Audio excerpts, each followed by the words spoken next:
Hello everyone and a very good morning to all of you. So आज 14 जुलाई के current affairs discuss करेंगे, multiple choice questions discuss करेंगे and उससे पहले मैं बता दूं कि 2026 के यूपीएससी के जो एस्पिरेंट्स हैं जिन्हें स्केड्यूलिंग में प्रॉब्लम आ रही है या किसी भी तरह के ऐसे माइक्रो टॉपिक्स में प्रॉब्लम आ रही है, so we have an initiative for you जो कि फ्री ऑफ कॉस्ट है.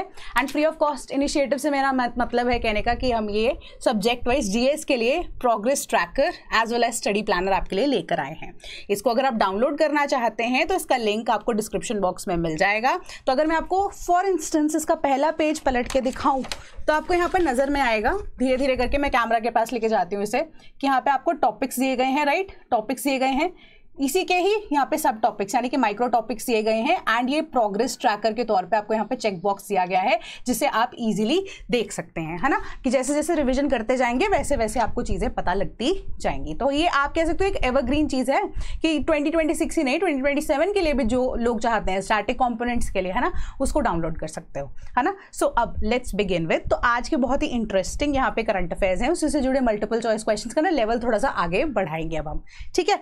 मेजर फर्टिलाइजर्स के लिए ना हमारी अब सऊदी की फर्म के साथ डील हो चुकी है, ठीक है, कि ये 5 साल के लिए हमें क्या प्रोवाइड करेंगे, डीएपी, ठीक है, डायमोनियम फॉस्फेट हमें प्रोवाइड करके देंगे 3.1 million metric ton of DAP per annum for 5 years, जो कि नेक्स्ट 5 ईयर्स के लिए एक्सटेंड किया जा सकता है विद म्यूचुअल कंसेंट. यहाँ पर इसके अंदर और कुछ भी नहीं है. तो हमने पढ़ा था म्यूरेट ऑफ पोटाश के बारे में, ठीक है, डीएपी के बारे में भी हमने पढ़ा था, यूरिया के बारे में आपको पता होना चाहिए कि फर्टिलाइजर्स क्या क्या हैं, राइट. तो अब उसका ना एक स्टेप आगे बढ़कर हम सवाल लेना शुरू करते हैं. बेसिक्स तो हम क्लियर कर चुके हैं, ठीक है, कि DAP is a water soluble substance that dissolves quickly in the soil. Secondly कि DAP is crucial for root development in a plant. तो अब बेसिकली ना मैं क्वेश्चन हिंदी में भी रिपीट करूंगी सिंस स्टूडेंट्स की क्वेरी थी, हिंदी मीडियम वाले भी प्रिपेयर कर रहे होंगे, ठीक है. तो डीएपी होता है हमारा डायमोनियम फॉस्फेट. क्या वो एक वाटर सॉल्युबल यानी कि पानी में घुलने वाला एक ऐसा पदार्थ है जो कि सॉइल के अंदर क्विकली यहाँ पर क्या हो जाता है, डिसॉल्व हो जाता है ना. पार्डन माय हिंदी, बट मैं आपको समझाने की कोशिश कर रही हूँ. और डीओपी जो है एक तरह से क्रूशल है, मतलब जरूरी है क्या कि जो हमारी जो रूट की जड़ की डेवलपमेंट के लिए ना प्लांट, ठीक है. Which of the statements above is और are correct? A 1 only, B 2 only, C both 1 and 2, D none of the above. तो इसका करेक्ट आंसर है ऑप्शन नंबर सी, कि दोनों की दोनों चीजें यहाँ पर करेक्ट हैं. तो करेक्ट आंसर रखने का मतलब सी क्या है कि आपको दोनों चीजें एक्स्ट्रा एक एडिशनल फैक्ट की तरह पता लग जाती हैं, ठीक है, कि डायमोनियम फॉस्फेट जो है वाइडली यूज फर्टिलाइजर है. तो सेकंड मोस्ट यूज फर्टिलाइजर है. फर्स्ट यूज सबसे ज्यादा कौन सा होता है हमारे पास, यूरिया, ठीक है, जो अब एक असेंशियल है किसके लिए, प्रोवाइड करता है क्या, वाटर सॉल्युबल है, तो इजीली आप कह सकते हो कि सॉइल के अंदर ये डिसॉल्व हो जाता है, ठीक है. सो जिस वजह से अब क्या हो रहा है, ये ग्रैनुलर है, वाटर सॉल्युबल सब्सटेंस है जो सॉइल के अंदर क्विकली यहाँ पर रिलीज कर देता है क्या, phosphate and ammonium for plant Uptake, ठीक है. अब दूसरी चीज हमारे पास क्या थी कि crucial for root development in a plant है, क्योंकि अभी हमारे पास क्या है, अमोनियम भी रिलीज कर रहा है तो नाइट्रोजन वाला सब्सटेंस आएगा, ठीक है. सो इस वजह से क्या हो रहा है कि ये अप्रोक्सीमेटली क्या कर सकते हो कि 18% नाइट्रोजन यहाँ पर सॉइल के अंदर या 46% फॉस्फोरस सॉइल के अंदर रिलीज करता है, जिस वजह से प्लांट की डेवलपमेंट होती है, रूट सिस्टम की डेवलपमेंट होती है, ठीक है. तो ओवरऑल फर्स्ट क्वेश्चन हमारा यही था. सेकेंड कि India joins military exercise Talisman Sabre in Australia. तो टालिस्मैन साब्रे जो है 18 नेशंस के साथ, यानी कि total Australia along with 18 other nations, तो 19 nations की ऑल टुगेदर एक ऐसे जॉइंट मिलिट्री एक्सरसाइज है जिसको बायलेटरल मिलिट्री ड्रिल बोल सकते हैं, जिसको ऑस्ट्रेलिया लीड करता है. तो 11th इसका एडिशन या आइटरेशन थी टालिस्मैन साब्रे, ठीक है. एक largest and most sophisticated war fighting exercise है ये. अब ऑस्ट्रेलियन आउटसाइड ऑस्ट्रेलिया अगर हम देखें तो पापुआ न्यू गिनी में ये कंडक्ट कराई जाएगी. सो इससे जुड़ा हमारे पास क्या है, तो आपको टालिस्मैन साब्रे के बारे में पता लग गया. अब 2025 के कुछ ऐसे मिलिट्री एक्सरसाइज के ऊपर आपको सवाल पूछा जा सकता है, ठीक है. इनमें से शायद हमने 1 या 2 तो ऑलरेडी डिस्कस की थी, ठीक है. धर्म गार्डियन आपको मैच करने हैं फॉलोइंग पेयर्स, कि कौन से ऐसे पेयर्स हैं जो मिलिट्री एक्सरसाइजेस के साथ करेक्टली यहाँ पर मैच है उनकी कंट्रीज, ठीक है. सो इंडिया तो इसको ऑलरेडी पार्ट है ही है, बट मेजरली इंडिया के साथ और कौन सी कंट्री यहाँ पर है, Dharma Guardian Maldives, Khanjar Japan, एक्यूवरन Kyrgyzstan. How many pairs are correctly match, कितने पेयर्स यहाँ पे करेक्टली मैच्ड हैं? करेक्ट आंसर है option number D, none of them. Dharma Guardian की जब हम बात करते हैं तो वो जापान के साथ है। खंजर इज विद किर्गिस्तान। इक्विवेरिन जो है वो मालदीव्स के साथ कंडक्ट की गई है, ठीक है। 6th एडिशन हुआ इस बार इंडिया जापान का, जो कि धर्म गार्डियन का नाम है। खंजर की आप कह सकते हो 12th edition joint military exercise India और किर्गिस्तान के बीच में। इक्विवेरिन की बात करें, joint military exercise between India and Maldives, ठीक है। तो डिटेल जो है आपको यहाँ पर दी भी गई है, बट आप हमारे टेलीग्राम ग्रुप, जिसका लिंक आपको डिस्क्रिप्शन बॉक्स में मिल जाएगा, इसकी पीपीटी की जो पीडीएफ वर्जन है वो आपको मिल जाता है after this video gets published, तो आप उसमें डिटेल में आंसर भी पढ़ सकते हो। Then reaching Jarawa tribe of Andaman islands for census will not be tough. So basic सा आइडिया यहाँ पर यही बताया गया है कि एक तो जारवा ट्राइब है जो कि पीवीटीजी के अंडर फॉल करता है, ठीक है। दूसरी चीज ये कि जारवा ट्राइब जो है वो अंडमान एंड निकोबार आइलैंड्स के साथ यहाँ पर डील करता है। तीसरी चीज यहाँ पर आपको ये बताई गई है कि सेंसस के लिए इजी रहेगा ये इनको अप्रोच करना, since they are in good relations with the people या मेन स्ट्रीम सोसाइटी के साथ, बट दे वांट कि हमें अलग से छोड़ा जा सके, मतलब कि हमें कन्फाइंड रहने दिया जाए अपने एरिया के अंदर भी, बट हम आपके साथ थोड़ा बहुत कम्युनिकेट करेंगे, ठीक है। सो अब मेजर आइडिया यही है कि जो स्कीम्स पहुंचाना या सेंसस कंडक्ट कराना, it will be easier for the Jarawa tribe जो कि अंडमान निकोबार आइलैंड्स में है। तो यहाँ पे आप क्या बिल्डअप करेंगे कि पीवीटीजीज कौन से हैं, कौन सी स्टेट्स के साथ है, उसके ऊपर आप बिल्डअप करेंगे। पीवीटीजीज एक्चुअली में होते क्या हैं उसके ऊपर, या कौन सा शेड्यूल इसके साथ डील कर रहा है उसके ऊपर आपको पता होना चाहिए। रेस्ट इसके बारे में और कुछ जानने की जरूरत नहीं है। तो इससे जुड़ा सवाल क्या है कि which among the following is not a criteria for identifying a PVTG, जिसको हम पर्टिकुलरली वल्नरेबल ट्राइबल ग्रुप बोलते हैं। कौन सा क्राइटेरिया ऐसा है जो कि इसमें से नहीं फॉल करता उस कैटेगरी के अंदर? एक डिक्लाइनिंग या स्टैग्नेंट पॉपुलेशन, दूसरा pre agricultural level of technology, economic backwardness या इंक्रीजिंग मोर्टालिटी रेट। मतलब कि अगर आपकी पॉपुलेशन या तो एक ट्राइब की कम हो रही है या उतनी स्थिर है, दूसरा कि pre agricultural level of technology यानी कि नए तरह के एग्रीकल्चर की जो टेक्नोलॉजी है वो उसके अंदर इनकलकेट नहीं हो रही है, या वो पैसे के तौर पर बैकवर्ड है। चौथा है कि मोर्टालिटी रेट यानी कि लोगों का वहां पर मरने का रेट अगर ज्यादा होता है।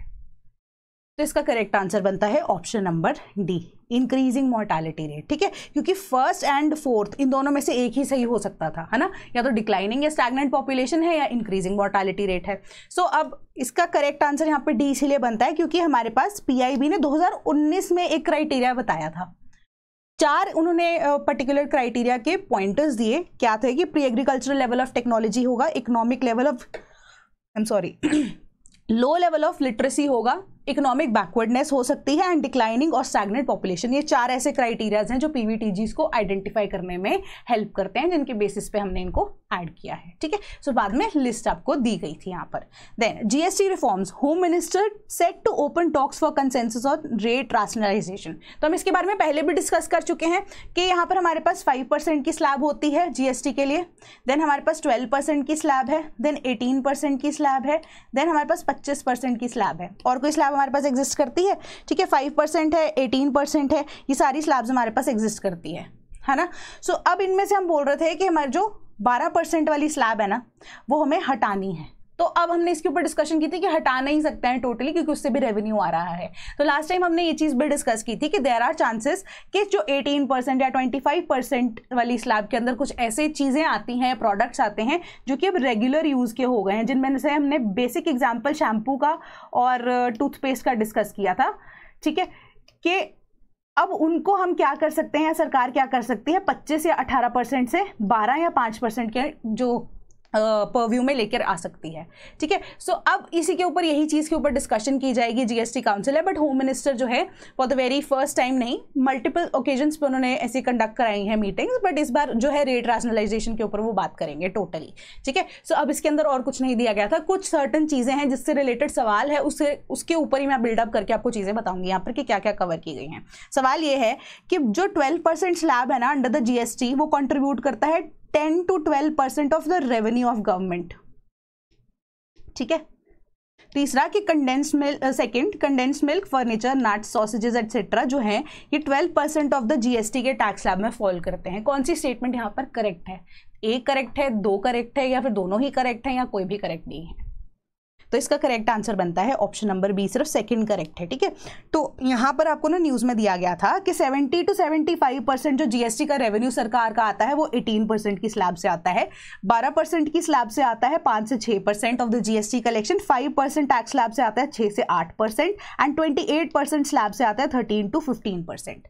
ठीक है, ये चीज़ यहाँ पे आपको एक्स्ट्रा बताई गई थी। एंड सबसे बड़ी बात कि 12% वाली जो स्लैब है, क्योंकि उसी को हटाने की बात की जा रही है, उसके अंदर package food items, condensed milk, nuts, dates, sausages, fruit juices, household goods such as cotton, jute, handbags, furniture, sewing machine, some textile products, stationery and medical items such as medical grade oxygen, gauze, bandages, diagnostic kits, ये सब कुछ include किया जाता है। तो ये दोनों को ना स्टार मार्क कर लो पॉइंटर्स को, इनको आप अपने नोट्स में जरूर इनकलकेट करना या इंक्लूड करना। ठीक है, तो थोड़ा सा आइडिया आपको यहाँ पर होना चाहिए। तो इसका correct answer option number B बनता है।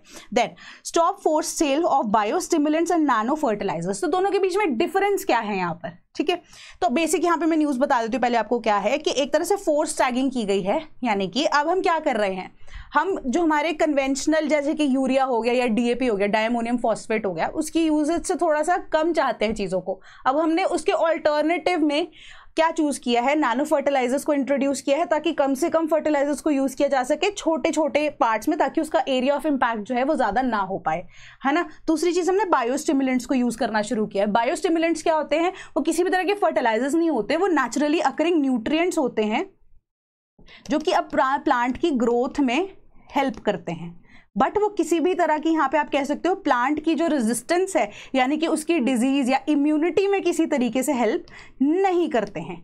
ठीक है, तो बायोस्टिमुलेंट्स ये हैं, नैनो फर्टिलाइजर्स ये हैं। तो अब न्यूज़ यही है कि बायोस्टिमुलेंट्स और नैनो फर्टिलाइजर्स की सेल को टैग कर दिया, यानी कि अगर आप डीएपी को परचेज करेंगे तो आपको इनको भी परचेज करना पड़ेगा, एंड अगर आप बायोस्टिमुलेंट्स या नैनो फर्टिलाइजर्स को परचेज करो तो आपको डीएपी भी परचेज करना पड़ेगा, जो कि अब जिसके लिए गवर्नमेंट ने यहाँ पे क्या किया है, नोटिफिकेशन निकाली कि ये चीज नहीं होनी चाहिए, है ना। अगर कोई भी ऐसा कुछ कर रहा है तो उसको रोका जाए एंड पेनलाइज भी किया जाए। ठीक है, तो अब हमारा मेन मुद्दा यहाँ पे सब्जेक्ट रिलेटेड है, बायोस्टिमुलेंट्स क्या है, नैनो फर्टिलाइजर्स क्या है। ठीक है, नैनो फर्टिलाइजर्स हमारे पेड ग्रुप्स में वैसे आप पढ़ते ही हैं, पेड जो हमारे बैचेस होते हैं, बट छोटे लेवल पे जैसे कैप्सूल्स के अंदर ना हमारे फर्टिलाइजर्स को डाल दिया। ठीक है, अब वही कैप्सूल को डायरेक्टली हम सॉइल के अंदर डाल देते हैं। छिड़काव करने से बेटर है, मतलब छिड़कते हैं ना जैसे हम फर्टिलाइजर्स को, तो उसको वो ना करके हम डायरेक्टली उसको सॉइल में एज अ कैप्सूल डाल देते हैं, या लीव्स के ऊपर हल्का सा स्प्रिंकल कर देते हैं, जितनी रिक्वायरमेंट रहती है एज पर सॉइल की फर्टिलिटी लेवल क्या है, प्लांट किस तरह का है, क्रॉप किस तरह की उगाई जा रही है, उसी के बेसिस पे, ताकि एरिया ऑफ इम्पैक्ट जितना चाहिए उतना ही हो। धीरे धीरे ये रिलीज होते हैं, एकदम से रिलीज भी नहीं होते, इससे इम्यूनिटी भी बूस्ट होती है। ठीक है, सो ये अब हमारी नैनो टेक्नोलॉजी का पार्ट नैनो फर्टिलाइजर्स बन जाते हैं। इससे जुड़ा सवाल ये देखते हैं, which of the following are not biostimulants. तो बायोस्टिमुलेंट्स क्या है? नेचुरली अकरिंग हमारे पास जितने भी न्यूट्रिएंट्स हैं जो कि अब बूस्ट करते हैं क्या, growth of the plant, but वो एक्चुअली में इम्यूनिटी को यहाँ पर बूस्ट नहीं कर पाते हैं ऑफ अ प्लांट या ऑफ अ क्रॉप। ठीक है, अल्फाल्फा, chitin, humic and fulvic acid, seaweed extracts, इनमें से कौन सा बायोस्टिमुलेंट नहीं है? तो इसका करेक्ट आंसर बनता है ऑप्शन नंबर ए, अल्फाल्फा। ठीक है, तो अल्फाल्फा क्या है? एक प्लांट बेस्ड फर्टिलाइजर है, यानी कि नेचुरल फर्टिलाइजर है। जैसे कि हम काउडंग नहीं बोलते, ठीक है, काउडंग जिसको बोलते हैं, मैन्योर बोलते हैं जिनको, उसी तरीके से एक नेचुरल फर्टिलाइजर की कैटेगरी में हमारे पास अल्फाल्फा भी होता है, जो कि अब nitrogen, phosphorus and potassium contain करता है।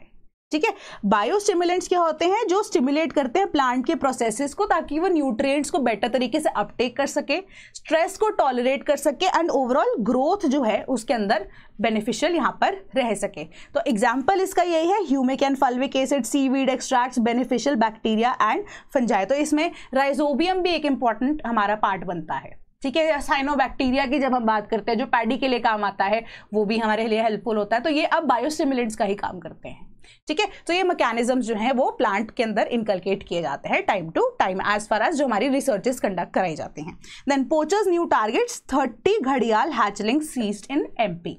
तो ये आई है हमारे पास, कहाँ से न्यूज़ आई है हमारे पास? चंबा, जो चंबल रिवर से जो लोकेटेड या उसके साथ ही जो स्थित है चंबल सैंक्चुरी। ठीक है, तो इस न्यूज़ के अकॉर्डिंगली आपको चंबल सैंक्चुरी के बारे में पता होना चाहिए। कौन सी स्टेट्स को ये कवर कर रही है? रिवर हमारे पास हमें पता है कि चंबल रिवर है, तो चंबल रिवर किसकी ट्रिब्यूटरी है? आप मेरे को कमेंट बॉक्स में यहाँ पे बताएंगे। ठीक है, सो अब यहाँ पे उन्होंने हैचलिंग्स जो है वो 30 हैचलिंग्स ऑफ घड़ियाल वो सीज की हैं। देन उसके बाद उन्होंने 14 रेड क्राउन रूफ टर्टल्स जो कि अब क्रिटिकली एंडेंजर्ड स्पीशीज है, उनकी हैचलिंग्स को भी यहाँ पर सीज किया है एंड वापस से उनको रिवर में छोड़ दिया गया है। ठीक है, सो अब ये पोचिंग से रिलेटेड, मेजरली आप पोचिंग को मेंस में कवर कर सकते हो, बट यहाँ पे एग्जाम्पल के तौर पे हमें पता होना चाहिए घड़ियाल के हैचलिंग्स, ठीक है, एंड डॉल्फिन्स के लिए भी जनरली ये पाया जाता है। ठीक है, एंड यहाँ पर रेड क्राउन्ड रूफ्ड टर्टल्स जिसके लिए स्पेसिफिकली ये एरिया या चंबल वाला रीजन जो है इंपॉर्टेंट है। एंड साथ में बोला है कि 3 स्टेट्स को ये कवर कर रहा है, उत्तर प्रदेश, राजस्थान एंड मध्य प्रदेश। तो 425 किलोमीटर का स्ट्रेच है चंबल रिवर, जो कि नंबर ऑफ एक्वेटिक स्पीशीज जो कि हाई इन डिमांड है इन द इंटरनेशनल मार्केट, उनको ये अब क्या कर रहा है, अपने अंदर ही समाये हुए है ना। मतलब ये इतनी सारी स्पीशीज जो है चंबल रिवर के आसपास पाई जाती हैं, जो कि इंटरनेशनली इन डिमांड बहुत ज़्यादा है, तो पोचिंग के चांसेस भी ज़्यादा है। तो अब हमें एक्टिव होना पड़ेगा। तो इसी वजह से जिस तरीके से अब सीज किया गया है, तो मल्टीपल ऐसे इवेंट्स जो कि पहले हो चुके होंगे, तो उनको जो है रोकना हमारा फर्ज बनता है। ठीक है, तो अब वाइल्ड लाइफ प्रोटेक्शन एक्ट के तहत इन लोगों के ऊपर बहुत सारे जो चार्जेस लगाए जाएंगे, पर्टिकुलरली इनको पिनलाइज किया जाएगा। तो यहाँ पे आप देखेंगे कि वाइल्ड लाइफ प्रोटेक्शन एक्ट में पोचिंग के लिए कौन सा लॉ है एंड उसकी पनिशमेंट क्या है। ठीक है, एंड ये रिपीटेड ऑफेंडर्स थे। सो अकॉर्डिंगली आप यहाँ पे मुझे कमेंट बॉक्स में बताना कि क्या कौन सा प्रोविजन यूज होगा एंड क्या उसकी पनिशमेंट रहती है। थोड़ा सा रिसर्च का काम आप भी कीजिए यहाँ पर। ठीक है, सवाल यही है कि national Chambal sanctuary is home to critically endangered घड़ियाल, red crowned roof turtle and endangered Ganges river dolphin. ठीक है, वैसे मैं आपको ये बता चुकी हूँ। ठीक है, so it was declared national sanctuary in 1979 with its total area spanning across 3 states of MP, Rajasthan and UP. तो इसका आधा पोर्शन आपको ऑलरेडी पता है। पहली स्टेटमेंट आपको मैंने बता दी है कि ऑलरेडी करेक्ट है ना, क्योंकि मैंने यहाँ पे आपको डॉल्फिन के बारे में बताया था, रेड क्राउन रूफ टर्टल के बारे में भी बता दिया एंड घड़ियाल के बारे में भी बता दिया। एंड ये 1979 में ही नेशनल सैंक्चुरी डिक्लेयर की गई थी एंड 3 स्टेट्स के across, that is MP, Rajasthan and UP, इन तीनों के आप कह सकते हो कि अक्रॉस फैली हुई है। तो दोनों की दोनों स्टेटमेंट्स हमारे पास करेक्ट आती हैं। ऑप्शन नंबर सी इसका करेक्ट आंसर बन जाता है।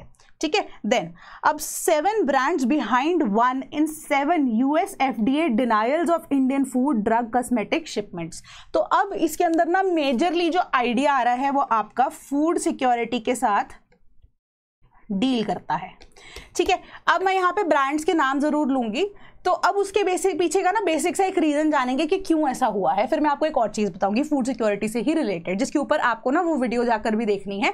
पहली चीज, Haldiram, Sun Pharma, Nestle, Cipla, Patanjali, Hindustan Unilever and Himalaya wellness. ठीक है, तो ये सारी की सारी जो है at least 14% of all Indian origin ऐसी शिपमेंट्स हैं जो कि रिफ्यूज की गई हैं। ठीक है, अब यूनाइटेड स्टेट्स में इनका एक्सपोर्ट होना था, बट ये रिजेक्ट होकर वहां से वापस आई हैं। जब हम बात कर रहे हैं ऑफ नेस्ले, तो 55% जो है रिफ्यूजल आई है सिंस 2020। या हल्दीराम की भी बात कर रहे हैं, तो नेस्ले के केस में अगर हम देखें तो मिस ब्रांडिंग, मिस लेबलिंग या कंटेनिंग अनसेफ एडिटिव्स या फिल्थ इसके अंदर पाई गई है, जिस वजह से रिजेक्शन हुई। ठीक है, अब हम बात कर रहे हैं प्राइमरीली स्नैक फूड्स में, जिसमें फूड आइटम्स है, जैसे कि हमारे पास जॉनसन भी कंपनीज के यहाँ पे नाम लिए गए हैं। हल्दीराम्स की बात हो गई, हिंदुस्तान यूनिलीवर के कुछ प्रोडक्ट्स हो गए। ठीक है, ये सबको इसीलिए यहाँ पर निगेट किया गया है या वापस भेजा गया है क्योंकि इसमें in sanitary manufacturing conditions and presence of Salmonella और डिजीज कॉजिंग पैथोजन पाया गया है। ठीक है, विद रिस्पेक्ट टू अगर हम बात करें ड्रग्स, तो जिसमें सन फार्मा की बात की जा रही है, अब उन्होंने जो बैंड यहाँ पर हमारे पास ड्रग्स है उनका यूजेज भी किया है, जिस वजह से इनको वापस भेजा गया है, रिजेक्शन रेट आई है। पतंजलि के केस में कॉस्मेटिक्स को रिजेक्ट किया गया है, क्यों? क्योंकि इसके अंदर अनअप्रूव्ड इंग्रेडिएंट्स हैं, लेबलिंग वायलेशंस की गई हैं। एंड पतंजलि की शिपमेंट जो है उन्होंने अब ड्रग्स के केसेस में या फूड की 35 कैटेगरीज एंड ड्रग्स के केसेस में 44 कैटेगरीज के अंदर उनकी रिजेक्शन आई है। बट आपको इन डिटेल नहीं पता होना चाहिए, बस यहाँ पर इसका मेन मुद्दा बताने का आपको यही था कि फूड सिक्योरिटी स्टैंडर्ड्स के साथ ये इंफॉर्मेशन डील कर रही है, जिससे जुड़ा एक आर्टिकल